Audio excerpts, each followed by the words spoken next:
বাঙালির পাকশালায় আপনাদের জানাই স্বাগত।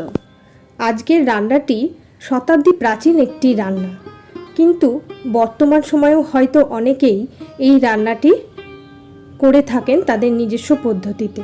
আমি সেই প্রাচীন পদ্ধতি এখানে দেখাবো। প্রথমে আমি একটা গোটা নারকেল কুড়িয়ে নিয়ে গ্রাইন্ডারে বলে নিয়ে নিলাম। এবার এর মধ্যে আমি দুধ দিয়ে দিলাম 3 টেবিল চামচ মতো। ভালো করে গ্রাইন্ড করে নিয়ে ওর মধ্যে আমি গরম জল ঢেলে দিলাম। 2 কাপ মতো গরম জল আমি মিশিয়ে এই অবস্থায় বাটিটিকে রেখে দেব। এর থেকে তৈরি করে নেব নারকেলের দুধ। এবারে চিপে চিপে আমি নারকেলগুলোকে তুলে নিয়ে দুধটাকে বের করে নিলাম, একটা ছাঁকনির সাহায্যে ছেঁকে নিলাম গ্লাসের মধ্যে। দেখুন দুধটা কিন্তু বেশ ঘন হয়েছে। এর মধ্যে আমি 3 টেবিল চামচ নয়, পরে আরও 3 টেবিল চামচ দুধ মিশিয়েছিলাম যাতে ভালো করে বেটে নেওয়া যায় নারকেলটি। এবারে আমি কড়াইয়ের মধ্যে 100 গ্রাম মতন মুগ ডাল নিয়ে ভালো করে শুকনো খোলায় ভেজে নিয়ে ধুয়ে সেটিকে আবার কড়াইয়ে চড়ালাম এবং জল দিয়ে এবার আমি সিদ্ধ করে নেব। এবারে ঢাকা দিয়ে দিলাম। কিছুক্ষণ পর খুলে দেখি মুগ ডালটা প্রায় সিদ্ধ হয়ে গেছে, ফাটা ফাটা হয়ে গেছে, শক্ত নেই, নরমই হয়ে আছে। ঠিক এই রকম অবস্থায় এর সঙ্গে আমি মিশিয়ে দেব হলুদ, জিরে গুঁড়ো, ধনে গুঁড়ো, আদা কুচি।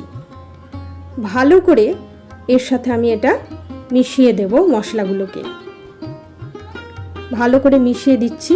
দেখলেই বুঝতে পারবেন ডালটা কিন্তু পুরো গলে যায়নি, আবার গোটা গোটাও নেই। এবারে দিয়ে দিলাম লবণ আর 1 চামচ চিনি। ভালো করে এবার এই মিশ্রণটা আমি মিশিয়ে নেব। দেখুন আস্তে আস্তে ঘন হয়ে উঠেছে ডাল। এবারে আমি একটা ফোড়ন দেওয়ার পাত্রে 1 চামচ ঘি নিয়ে জিরে ফোড়ন দিয়ে দিলাম। ফোড়ন গরম হয়ে গন্ধ ছাড়তেই এই ফোড়ন আমি ওই ডালের উপরে দিয়ে বেশ ভালো করে নেড়ে নেব।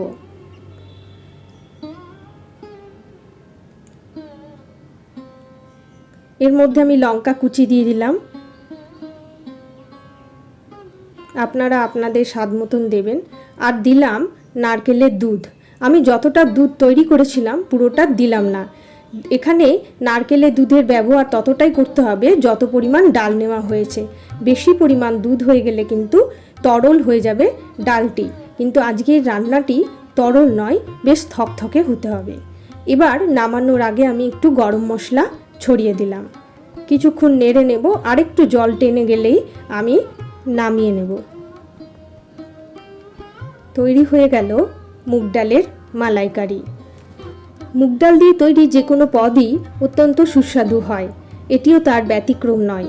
এবং এর অতুলনীয় স্বাদ পেতে আপনারাও বাড়িতে একবার বানিয়ে দেখতে পারেন। আর কেমন লাগলো লিখে জানান আমাকে। ভালো থাকবেন সকলে। আজ তবে আসি।